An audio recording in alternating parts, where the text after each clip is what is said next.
میرا سوال یہ ہے، آپ نے بہرا اسلام اس وقت مسلمان دنیا جو ہے اس کے فکری مسائل کی طرف نشان دو آپ نے بڑے مسئلے بیان کیے فکری لیول کے اوپر.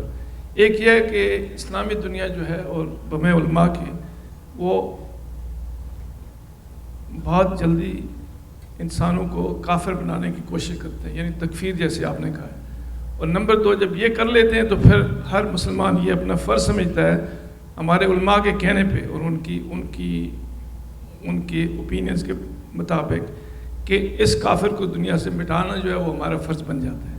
تو یہ مسئلے میرے خیال میں میں آپ سے ٹوٹل اتفاق کرتا ہوں، لیکن اس پہ تھوڑا اور دو کمنٹ کریں گے تاکہ ہم اوپر سے شروع کریں کہ سب سے بڑا مسئلہ ہمارا کیا ہے. جب تک یہ مسئلے حل نہیں ہوں گے، یہ نیچے والے مسئلے چھوٹے چھوٹے پوچھنے سے کہ کیا کیا جائے، یہ مسئلہ حل نہیں چلے گا، کیونکہ یہ اتنی صدیوں سے یہی ہو رہا ہے. شکریہ. میں نے ویسے اس مسئلے پر بڑی تفصیلی گفتگو کی ہے خطبات ڈلس میں، وہ یہیں شروع ہوئے تھے. مجھے یہاں تک یاد پڑتا ہے 2-3 گھنٹے کی گفتگو میں اس مسئلے کو میں نے موضوع بنایا ہے. میں اس کا مختصر خلاصہ عرض کر دیتا ہوں، آپ اس کو تفصیل سے وہاں سن سکتے ہیں. یہ بات کہ ہم میں سے کسی کو، خواہ میں ایک فرد ہوں یا میں ایک عالم ہوں یا میں حکمران ہوں یا میرا کسی جگہ پر اقتدار قائم ہے، میں کسی جج کی کرسی پر بیٹھا ہوا ہوں، کوئی بھی حیثیت ہو، یہ بالکل طے ہے کہ لوگوں کے کفر اور ایمان کا فیصلہ کرنے کا کوئی اختیار کسی کو نہیں دیا گیا. یہ بالکل طے شدہ حقیقت ہے.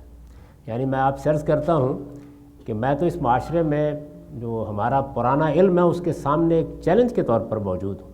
میں یہ بات کہہ رہا ہوں، میں نے اس کو لکھا ہے، میرا ایک آرٹیکل ہے مسلم اور غیر مسلم کے عنوان سے.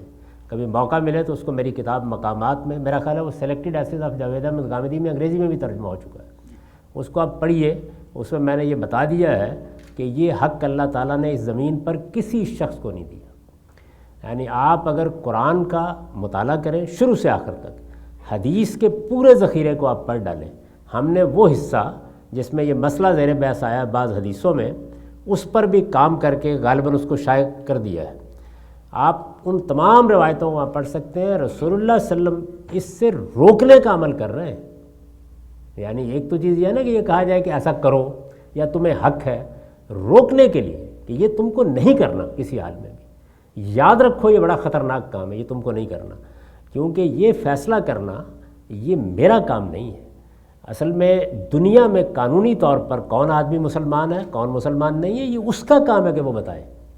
وہ کہتا ہے میں مسلمان ہوں، میں اللہ رسول کو ماننے والا ہوں، میں کون ہوتا ہوں کہ اس کو چیلنج کروں؟ یہ حق مجھے نہیں دیا گیا. ہاں وہ کوئی غلطی کر رہا ہے، کسی عقیدے میں غلطی کر رہا ہے، کسی عمل میں غلطی کر رہا ہے، تو جیسے علم کی دنیا میں گفتگو ہوتی ہے، یہ حق مجھے بھی ہے، آپ کو بھی ہے، ہر ایک کو ہے کہ وہ گفتگو کریں، یعنی ڈائلاگ کریں، یہ بتائے کہ اس میں یہ غلطی ہے، اس میں آپ کی انٹرپریشن ٹھیک نہیں ہے، آپ نے اللہ کی کتاب کا مطلب ٹھیک نہیں سمجھا، آپ نے فلاں حدیث کو ٹھیک نہیں سمجھا. اور یہ خالص ایکڈیمک انداز میں ہونا چاہیے. یعنی اس میں فتویٰ دینا، طعن و تشنیع کرنا، دوسرے کو مسلمانوں سے نکالنے کی کوشش کرنا، میں آپ سے عرض کر رہا ہوں اور پوری ذمہ داری سے عرض کر رہا ہوں کہ اس کا اختیار اللہ تعالیٰ نے کسی کو نہیں دیا. یہ اختیار صرف اللہ کے پاس ہے. یعنی وہ اعلان کرتا ہے اور وہ دنیا میں بھی کرتا ہے جب پیغمبر بھیجتا ہے. ایک خاص وقت کے بعد یہ بتا دیتا ہے کہ اب یہ لوگ کافر ہو گئے ہیں، اب یہ نہیں ماننے والے، پھر سزا بھی دیتا ہے، جزا بھی دیتا ہے. لیکن یہ حق نہ مجھے دیا گیا ہے، میں یہ عرض کر رہا ہوں کہ یہ حق کسی پیغمبر کو بھی نہیں دیا گیا. یعنی یہ حق خدا ہی کے پاس ہے، کوئی اور یہ کام نہیں کر سکتا. پھر اس کا ایک نتیجہ ہے جو ہمارے ہاں لوگوں نے نکال لیا، وہ یہ کہ ہم پہلے یہ کام کریں گے. یعنی میں یہ عرض کرتا ہوں کہ نہ صرف یہ کہ یہ نتیجہ نکالا ہے، بلکہ جن لوگوں کے بارے میں یہ ہمارے علماء کہہ دیتے ہیں ان کے لیے زمین تنگ ہو جاتی ہے. یعنی جس طرح کی پرسیکیوشن ان کی ہوتی ہے، آپ فرمائیں تو میں اس کی آپ کو داستانیں سنا سکتا ہوں پھر ان کے ساتھ کیا ہوتا ہے، کتنا ظلم اس معاملے میں اس کے نتیجے میں وجود میں آتا ہے. اس کا کسی کو حق نہیں ہے. اور اس کا یہ نتیجہ کہ آپ کسی کو ماریں یا کسی کے خلاف کوئی اقدام کریں، یہ اللہ کے خلاف جنگ ہے. میں نے انہی لفظوں میں اس کو بیان کیا ہے کہ خدا کائنات کا پروردگار ہمارا خالق قرآن میں اعلان کر رہا ہے، پیغمبروں کو مخاطب کر کے اعلان کر رہا ہے کہ میں انسانوں کا بنانے والا ہوں. اگر میں ان کو ایک دین پر لانا چاہتا تو میرے لیے کچھ مشکل نہیں تھا، میں پروردگار ہوں، میں نے جب ان کو آزادی دی ہے تو تم لوگ ہوتے کون ہو اس آزادی میں مداخلت کرنے والے؟ تو اس لیے جو شخص لوگوں کے کفر و ایمان کے فیصلے کرتا ہے، اس بنیاد پر کسی کے خلاف کوئی اقدام کرتا ہے، اس کے خلاف کوئی پرسیکیوشن کا اقدام کرتا ہے یا اس کو مارتا ہے یا اس کی جان لیتا ہے، وہ اصل میں خدا کے خلاف اعلان جنگ کرتا ہے۔ اور یہ چیز اب ہم کو اپنے بچوں کو بھی بتانی ہے، اپنی آئندہ نسلوں کو بھی بتانی ہے۔ ہماری ذمہ داری صرف ایک ہے، اور وہ یہ کہ ہم اپنے دین کو خود سمجھیں اور دوسروں کو اس کے معاملے میں ایجوکیٹ کریں، اس سے زائد کچھ نہیں۔